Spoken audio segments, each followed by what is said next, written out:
so much for joining us this afternoon at the Plant Powered Show. My name is Amy Hoppy, and I have the privilege of hosting an exquisite chef, Gregory Henderson, who is the owner of the Wild Food Revolution and actually has quite a long history of chefing all around South Africa. I was having a bit of a look at your LinkedIn. I know, very stalkery, but I found some interesting information that you once worked in Bathurst. I did. Does anyone know where Bathurst is in South Africa? Where is it? Correct. Center of the universe, they say. Right? Yeah. I have spent a few evenings in Bathurst. So I have family that lives in the Eastern Cape in Port Alfred, which is a town quite close by. And so when I saw that, I thought I had to share that connection with you. Yeah. So I had a beautiful little bakery there. It was in the old Bleak House. It was built in 1816. We did a full restoration of the property. We took all the plastering off the wall. We discovered all the old gun holes. And we started representing that within that building. Oh, wow. Yeah. Jeez, incredible. Yeah. And I mean, so Gregory is here today to do something, he said, very scientific compared to maybe some of the other sessions that we've hosted. And if you're just having a look at some of the bits of tools and equipment we have here, I am so excited to see what we've got going on here today. Gregory, are you ready to introduce your dish? Absolutely. So for today, what I'm going to be preparing for you is what I call a Sewejaartjies. So it's a paper flower which lasts 7 years. And it was a beautiful story about William Burchell and Laddie on Barnard when they came over the mountains of Houw in the Overberg. They saw this beautiful array of pink flowers with black hearts. So I got inspired by the dish, and I wanted to translate it into a dish that could really put forward to some of the history and the heritage around with the Overberg region where I actually come from and I live. So this dish involves basically a base that's made of a fermented leek and rhizome mousse, which I've set with agar-agar. Then I've got rose petal, made little petals out of beetroot, but some heirloom beetroot too, so you get the colors of the pink flowers. Then on top of that, we've made an edible explosion of olives. And the reason I use olives as well, as obviously the settlers came into that region, they started taking all the indigenous stuff out and they started replacing with agricultural crops, and those were olive groves. So this gives it back a bit of a history and a lineage back to that.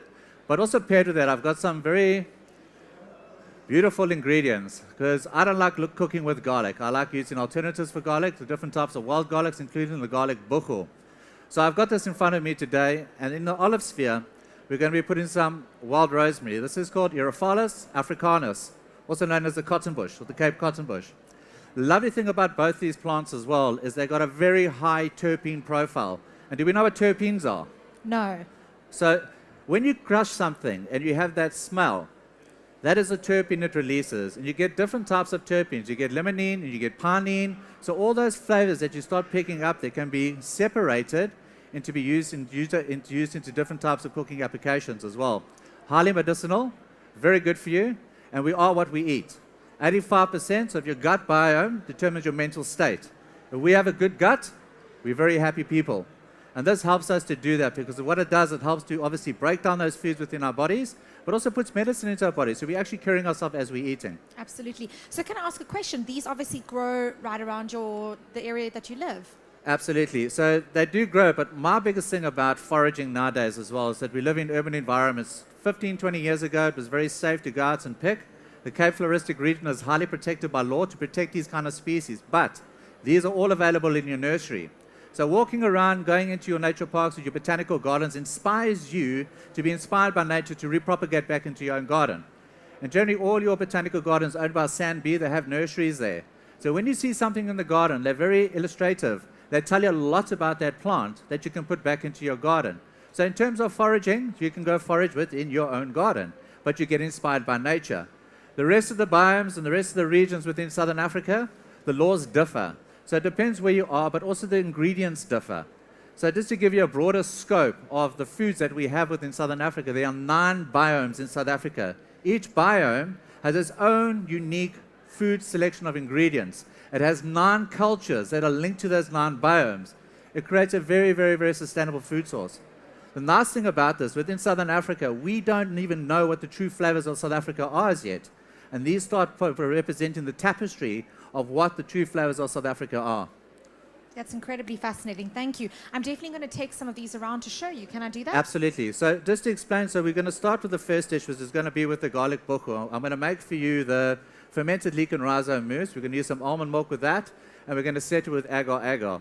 Everything that I use today is entirely plant-based. and it's basically made either from algae or extracts of other products. So when you lacto-ferment vegetables as well, is an ingredient that we use to make the spheres as well. So it causes a chemical reaction. But I'll talk more about this. So I think the first ingredient we can send around, I'm just going to take some so you don't steal it all. Wonderful. Thank you. All We right. don't want to stop him from his cooking. And just pass this around and smell it. But it is very, very, very potent. The nice thing about using indigenous ingredients of Southern Africa, it's accustomed to that soil So type. fascinating. It's regenerative. So the more that we are growing with that, we start regenerating South Africa with the right ingredients instead of monocrop introduced ingredients. But we also start getting people to understand how to work with these ingredients a lot better. Nice thing about it, you need to use a little bit. You don't have to have a lot.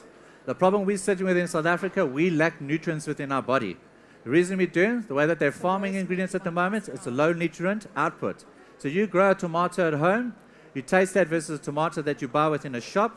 The one that from the shop tastes like water, the one that you buy grow at home tastes like a tomato. But we eat less of it. So therefore, the less food that we eat and the more nutrients we're putting back into our body that we need, the less biomass we have to deal with.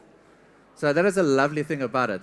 Last thing about also indigenous foods, they grow in natural formed ecosystems. They create biodiversity, they inspire biodiversity, and create a regenerative outlook on what we're doing with our agriculture industry. The biggest people that can change this is the chefs. And the reason I say that, because agriculture is based on demand. So whatever people want to eat, the chefs inspire that for the consumer. The consumers will go out and want to buy that and purchase that. So if we can inspire all these different ingredients around South Africa and the 9 biomes, we start shortening our supply chain, number one. Number two, we start offering more nutritional foods to the people that live in our country, and we remove that poverty. People are hungry in South Africa, and that's why we have crime. If we can create those little certain business models that would regenerate South Africa, but also support those small communities, we can start reducing that. We can have happier communities. All right, and this is one of the things that I do and I teach about in the 9 biomes of South Africa. So just to give you a little story before I start cooking, I just got back from the Kruger National Park. And we worked with the Kruger National Park community there to start harvesting monkey oranges for us and marula fruit. And even with the marula tree itself, I see everything as quantum. And it's the whole entire structure of the tree, your top canopy, your mid canopy, your bark, your ground, what's happening underneath that. And with that marula tree, it produces between 750 and 900 kgs of fruit. Only 25 to 35% of that fruit is consumed by the farmer. The rest is left in the biomass to rot and wilt away. So the local communities are harvesting that now, taking the skin, making the marula beer, taking the fruit pulp and actually making marula jellies.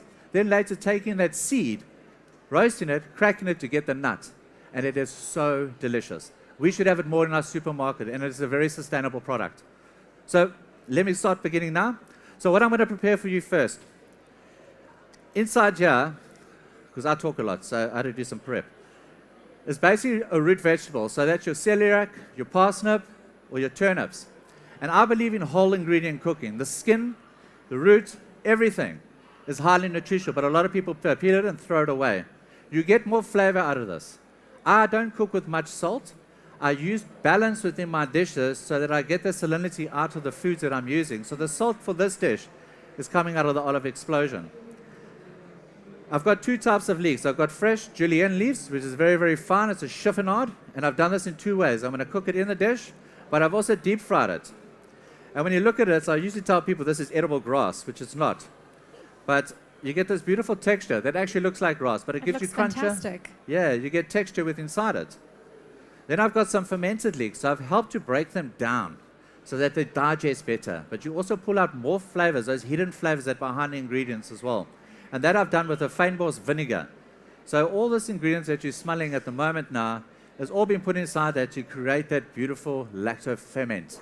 From that as well, people take that juice from that, or the SCOBY, put it with bicarbonate of soda, and you get something that's called sodium bicarbonate.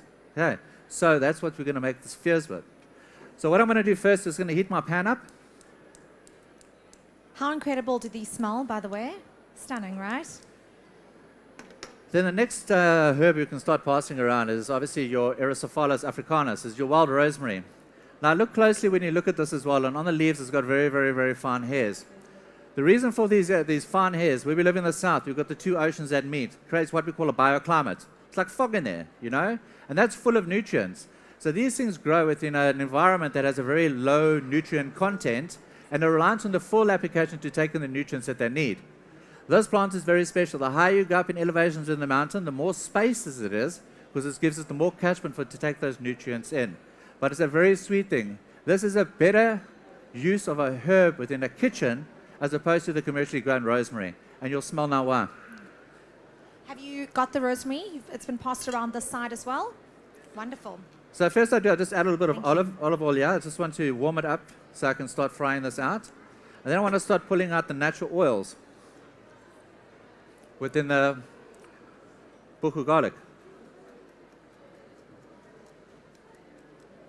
And these flowers, can I ask a question on this rosemary? You would have seen these beautiful little white flowers. Can you use that to garnish some dishes? Absolutely. So you'll see the flowers will start changing now to get to the cotton balls. And that's why it's called the Cape Cotton Bush. Oh, yes. Yeah. And then you get the beautiful flowers, but they also got a beautiful taste and flavor to it. So you pick those in autumn. So late summer, early autumn. What I've done now, I've just basically fried a bit of this wild buchu garlic inside here.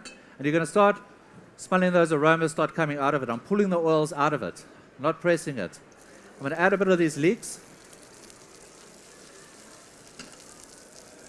And do you want to do this on a really hot pan?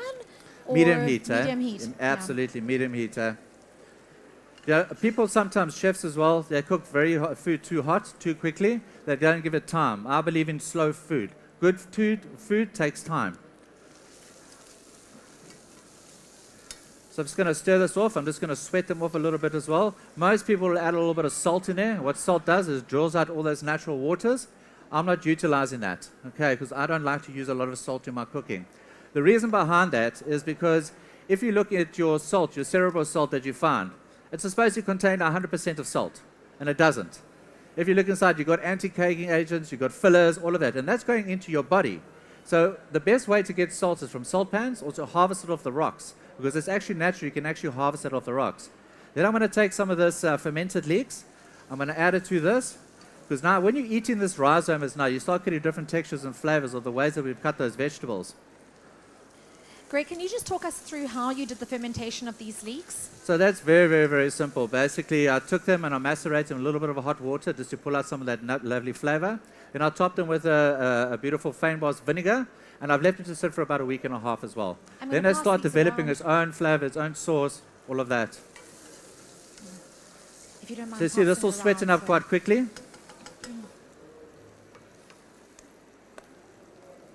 Then I've got my root vegetable puree.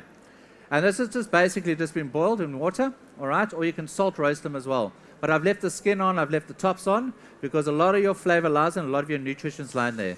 So I do basically about a cup to this ratio. And you said this was a combination of parsnips. Parsnips, celeriac, and turnips. So really, you can do a combination of all three or one of them, whatever you've got. Absolutely, yeah. Fabulous. And you know, one thing I'm really enjoying is nut milks. You can get such a variety. There's a nut that's called the low-felt chestnut, and it grows in the low-felt. And I'm adding a cup of this to that. But the nut within itself is encapsulated with a little brown husk, and it doesn't last very long. So when it's in season, you've basically got to eat it in situ. So as you pick it up, you've got to eat it. But you can freeze those nuts for a later use. You're going to see now basically it's coming to a nice little puree form. That's looking lovely. Now I've got another thing, it's called agar-agar. And does anybody know how agar-agar is made? Please tell us. Okay, so it's made from a special seaweed. It's a red algae. And it actually gets harvested in the Eastern Cape, believe it or not, by Transkei, Lusikisiki, Port St. John's, Coffee Bay. And the locals take that red seaweed and they export it to Japan. But we can actually get it ourselves and teach the locals how to do it. And it's a very easy process. It's where you've got to take it and you've got to blanch it into water. And you keep on doing your water change for about 4 or 5 times. And eventually it becomes very, very clear. You bring it to a boil again, you set it aside, and you strain the seaweed out. You set your gelatine like that. Most people put it into a tray, they cut it into blocks, then they leave it to air dry up to 2 weeks. Then you get that dried agar-agar blocks, and they take it and they grate it. It's a very, very simple process. So I'm going to add 1 tablespoon to this, to basically 500 ml of mixture. And I'm going to mix it in. Mostly with gelatine, you would sit and you would bloom it. So you put water first. Agar-agar, you don't need to do it. You can incorporate it like this. But you need to activate the agar-agar. So you've got to activate the agar-agar by bringing up to 100 degrees Celsius as well, so that it can create that gelling agent that you need. The nice thing about agar-agar is one of those things that can be set within the fridge, but also can be set at room temperature. So it's also nice if you're making natural panna cottas and all of those things. It gives you more flexibility on what you're trying to cook. So I'm just going to bring this up to a little boil. Then the next thing we're going to do, we're going to make the olive spheres. Now, everyone knows about molecular gastronomy, Hester Blumenthal putting science in the kitchen. I like to play with my food. My mom said to me, never play with your food. I'm a naughty kid, so I used to play with my food. So, like I said before, nature inspires me to do what I want to do. You know, to curate that through an edible structure so that I can also tell the story about where it comes from, the ecosystem it comes from, the conservation that's needed behind those different types of ecosystem. And we always eat with our eyes. So I'm just going to turn my heat up a little bit here. Just bring this to a bubble. So like you would do a custard and you would make milk tarts, you've got to let that corn flour cook up with the bubble. By just giving it a bubble here, we're allowing it to activate. And I've got this beautiful training next to me from IHS. It's the same school that I actually trained at. So I did my training at the Royal Hotel in Durban. We were very fortunate. We got to work in 9 different kitchens with some very, very great chefs. And it's lovely to see them here with me today. So now I've activated this. I basically have a beautiful puree, but just let me have a smell. Oh, that looks fantastic. Oh my word, that smells amazing. So if you want to take the pot around for everybody just to get the whiff of that, and then we're going to put them into the molds.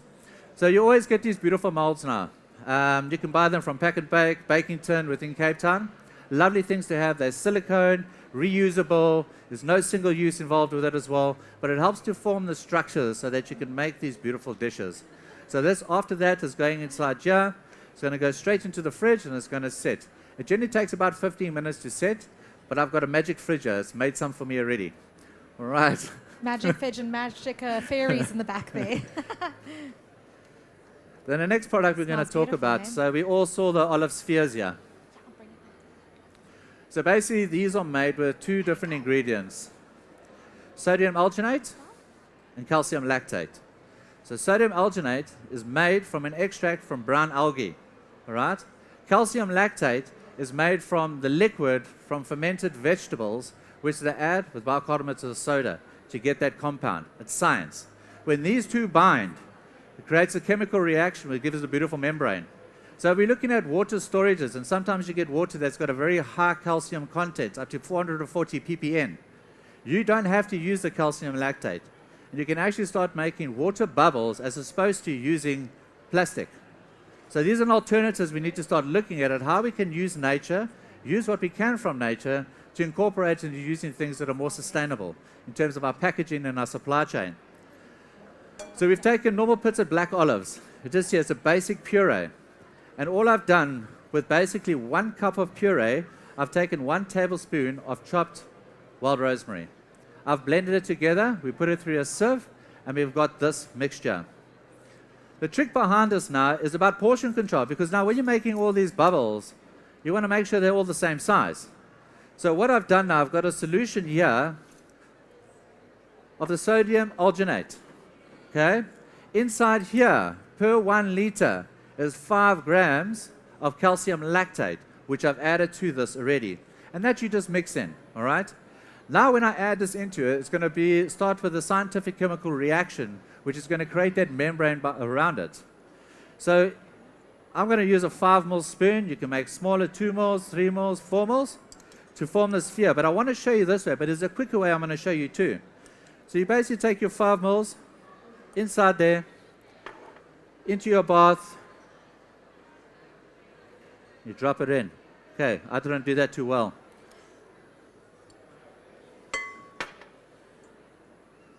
You've got to drop it all in at one. Okay. And what you do, you're just going to shake it so that you make sure it's all bound properly. And you're going to give it 1 minute, because you need time for it to start developing that membrane around it. Then I've got this magic fridge behind me. And inside this magic fridge, you've got this beautiful sphere mold that you can buy. Okay. So you can pre-make this, and you can get to all your portion size correctly. Then all you've got to do basically is now pop them in. Can I show you a cute trick about this fridge? How nifty is that? I'm such a if something says button or push, I'm going to go and do it. So one of the important things with these spheres is to not let them sit next to each other, else they will start forming a membrane to stick to one another. So I'm just going to space them out a little. I'm going to leave them here for about a minute. Afterwards, you always need to what we call mise en place in a kitchen. That's called preparation for being ahead, so when you're cooking. And this is normal distilled water with a pH lower than 4. So there's a bit of science. So once it's sat in the liquid for about a minute, we're going to take it, we're going to rinse it. I always like to add the same ingredient with the same ingredient. So I've taken olive spheres and I've put it into olive oil. Both become complementary to one another as well. I've got a simple saying in cooking: if it grows together, it goes together. And there's a lot of approaches that winemakers are taking now is relating terroir back to the wines that they do, so that we can start doing more tastings that are associated with what's growing within that region. So we're very lucky to have that. Does anybody have any questions? So I'd like to say something from an earlier session today. Christian, he alerted me to the fact that kitchens have personalities, and I didn't know that, or I hadn't thought about that before. And I just think Gregory is doing such a fantastic job showing us really scientific and intricate food in a kitchen that is not his own, in front of a beautiful audience that he may not know. So well done, Gregory, for sharing that with us. Thank you. What do you think about this kitchen's personality, that it's been shared with so many great chefs I over love the it. weekend? I love it. So I love it, the amount of chefs that have been here, the diversity of different types of chefs. It gives people a holistic approach to all the different things they can do with plant-based foods. And if I can take the opportunity now, the dish that we're making is basically this dish.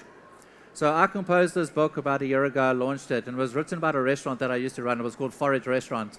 And at Forage Restaurant, we won Global Most Sustainable Dining Experience by Luck UK. That same year, I won Best Head Chef in Africa as well.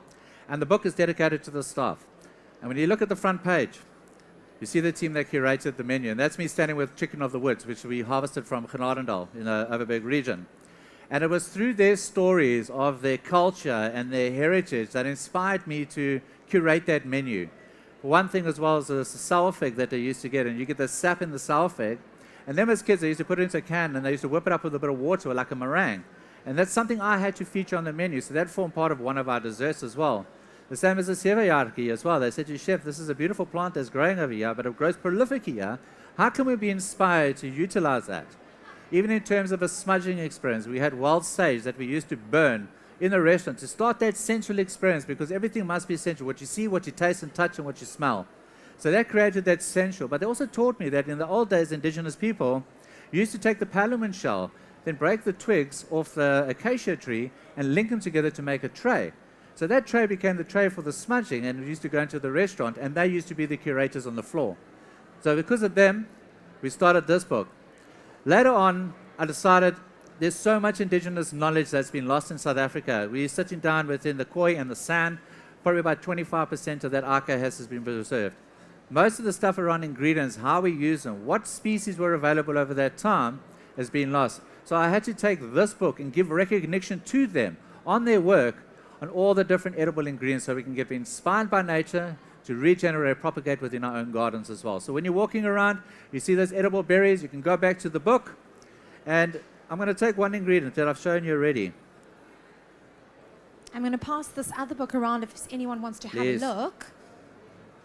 And keep it open at the recipe that we are making today. So we actually have the wild rosemary inside here. And this is what I call about bringing a book to life. So That's now fantastic. we can take that, we can bring it back, and this has got a couple of recipes inside of it, and it is available for sale at exclusive books stand right next door. Amazing. Thank you. I've I'm going signed to them bring all this too. to this side as well. So now that I've let these sit in the water for, or the sodium alginate mixture for about a minute, you see it'll start developing this membrane around it. And once that membrane is developed, I'll put them straight into the water over there just to rinse off, so I'll stop that scientific reaction. And I'm going to rinse those. The lovely thing is that even though these are frozen, as they start defrosting as well, they become soft and squishy. So when you put it into your mouth, it pops. Now we've done all this beautiful work now, we're going to start constructing the dish. Now we've got the super fridge again. And it did in an individual portion for me. And this is basically what it looks like when it comes out. Everybody can see. Beautiful. All right. So those molds now give you the base structure to help you to start curating this dish. So what I'm going to do, we're going to start assembling now. But before we assemble, I've got to show you the leaves. So we've got some beautiful heirloom beetroot here.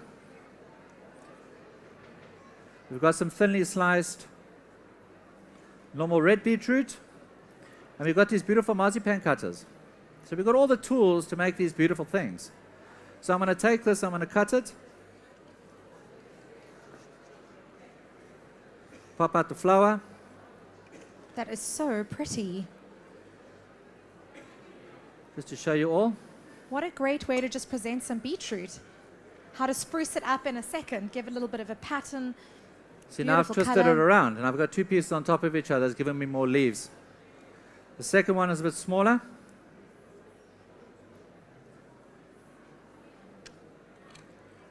Same design. Pop it on top. Pop it out. Can I ask where you get these? Because I want to take one of these home. They're amazing. So yeah, you can get them at the baking tin. And yeah, a lot of the stuff you can get at the baking tin. All the molecular gastronomy stuff you can get at a company called Wild Peacock Foods based in Stellenbosch. A beautiful company. Take your time and go have a look there. You'll be blown away. Ross, the owner, he travels around Africa looking for the most sustainable and the best ingredients on the market to supply our restaurants. So it's something very important. I've just moved to Stellenbosch actually, so I'm quite excited to go find that shop and worried for my bank account already. So if we can see now, I've created a flower out of that as well, which is going to form the basis now. It's so pretty, really. And to think it's beetroot. Can I just show again? Look at how beautiful that is with the layers of the different tones of pink and red. Really, really beautiful.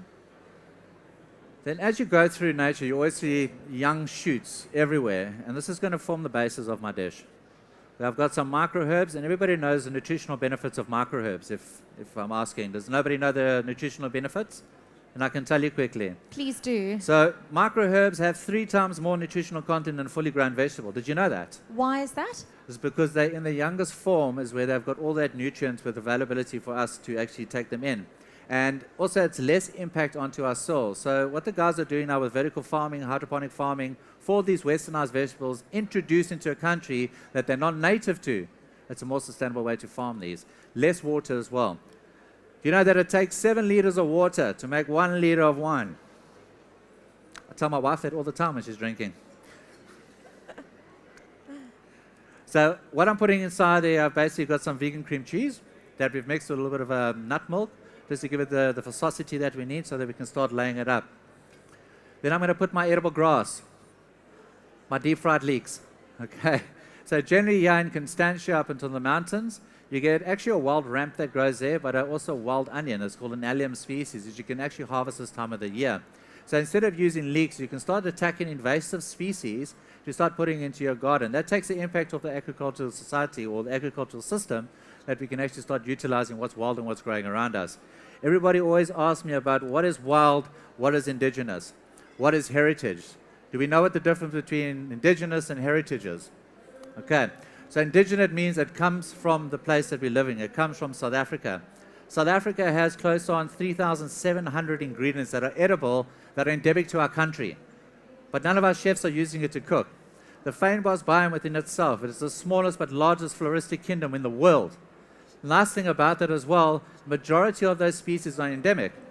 Then we've got to start looking at Australia. Now, Australia is within the southern hemisphere. A lot of the ingredients that are endangered in South Africa will be found in Australia.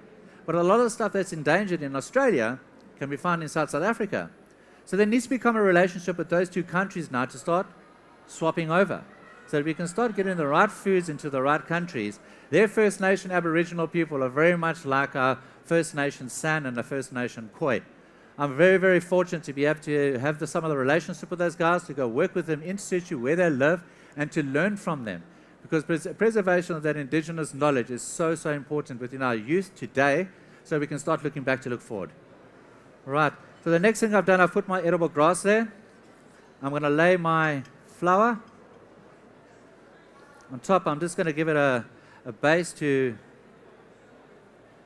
stick my edible olive. It's looking gorgeous already. Now, remember the spheres that we made? We'll take these out now, and you'll see there's got a little bit of an edible membrane on it. And all we do when we take it out that water, I'm just going to show everyone a little bit more closely what these look like with the oil. How cool is that? How interesting. so we are going to have some tasters. There are about 20 tasters, but we've got some of the olive spheres to taste too. Then this will go on top of that dish. Beautiful, him. Yeah, see the membranes. So one of the important things, and I've started looking like a flower. We've got the petal, we've got the leaves, we've got all of that. What makes fynbos seed itself? Does anybody know? Exactly. So how Well can we done, not, Don. how can we not do a fynbos dish without a bit of smoke? And this is the theatrics, but it also adds. Whoopsie, that fell off. Let me just pop him back on. My Is the spoon. membrane a little slippery, perhaps? It is very slippery. Yeah. But it's okay. Gentle hands. We can put it on top. Beautiful. Okay. Lid back on. Light out my pocket.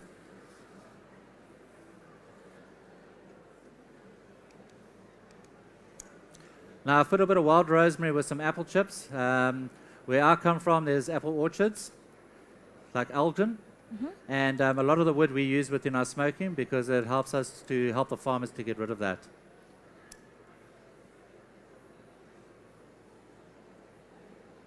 And how does this contraption work?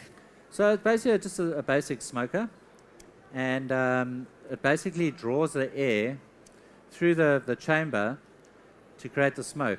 It's going to start coming through shortly.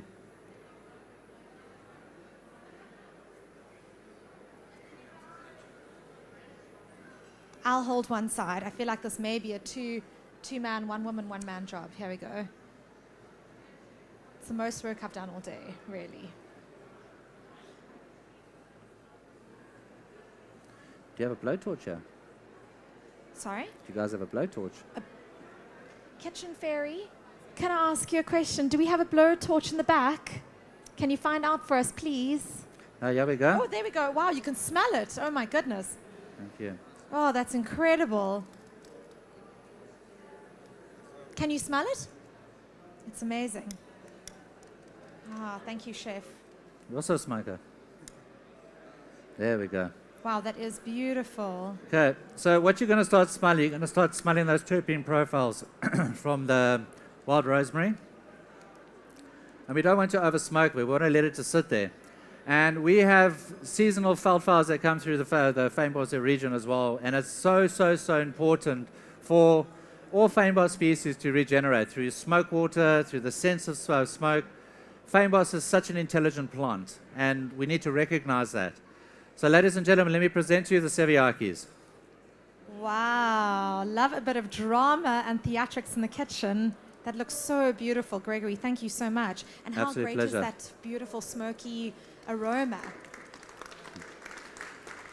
So we've got some tasters for you. Just got to give us a couple of seconds, and we're going to put them together for you. And please feel free to come up, ask some questions, come chat. Do you want to come and have a little closer look? It's really, really pretty. Don't be Just get shy. a photo. Come on. Come have a look.